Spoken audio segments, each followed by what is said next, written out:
ছোট্ট সোনামণিরা, আজকে আমরা নিয়ে এসেছি তোমাদের প্রতিদিনের কাজ। চলো আজকে আমরা ট্রেন খেলবো এবং খেলতে খেলতে সারাদিনের কাজগুলো সম্পন্ন করব। Welcome to learning round the clock. এই ট্রেন খেলায় আমরা যে স্টেশনগুলোতে পৌঁছাবো সেগুলো হলো চোখপুর, চুলপুর, কানপুর, নাগপুর, হাতপুর, নকপুর, দাঁতপুর।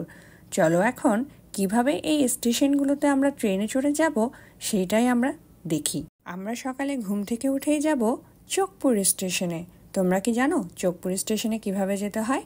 সকালে উঠে চোখ মুখ ধোয়া ও রাতে ঘুমানোর আগে চোখ মুখ ধোয়া। সকালে ঘুম থেকে উঠে যখন তুমি চোখ মুখ ধোবে তখনই তুমি চোখপুর স্টেশনে পৌঁছে যাবে। রাতে ঘুমানোর আগে চোখ মুখ ধুয়ে আমরা চোখপুর স্টেশনে পৌঁছে যাব। চুলপুর এর পরের স্টেশন হলো চুলপুর। আমরা চুলপুর স্টেশনে যেতে হলে আমাদেরকে আমাদের মায়েকে গিয়ে বলতে হবে, মা আমাদের চুলটা একটু আঁচড়িয়ে দাও। চুল আঁচড়িয়ে আমরা চলে যাব চুলপুর স্টেশনে। এরপর যাব কানপুর স্টেশন। কানপুর স্টেশনে যেতে আমাদের নিয়মিত কান পরিষ্কার করতে হবে। গোসলের সময় কানের ভেতরে বাইরে ভালোভাবে পরিষ্কার করতে হবে। এরপর আসবে নাগপুর। নাক সব সময় পরিষ্কার রাখতে হবে, না হলে কিন্তু আমরা নাগপুর স্টেশনে পৌঁছতে পারবো না। এরপর আমাদের যেতে হবে হাতপুর স্টেশন। হাতপুর স্টেশনে যাওয়ার খুব সহজ উপায় হলো খাবার শুরু করার আগে হাত ধুতে হবে।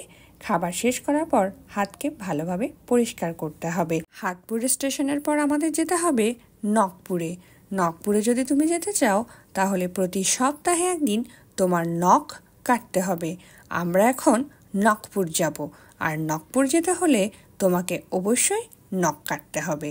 এরপর আমরা যাব দাঁতপুর। দাঁতপুর যেতে হলে কিন্তু আমাদের প্রতিদিন ব্রাশ করতে হবে। দেখলে তো ছোট্ট সোনামণিরা, এভাবেই আমরা বিভিন্ন স্টেশনে ঘুরে আসতে পারি মায়ের সব কথা শুনে। চোখপুর, চুলপুর, কানপুর, নাগপুর, হাতপুর, নকপুর, দাঁতপুর, এভাবেই ঘুরে আসবো আমরা আর খেলবো ট্রেন আর মায়ের সব কথা শুনবো। নতুন নতুন ভিডিও পেতে আমাদের চ্যানেলটিকে সাবস্ক্রাইব করো। সাবস্ক্রাইব করতে ভুলবে না। ভিডিও দেখার জন্য ধন্যবাদ।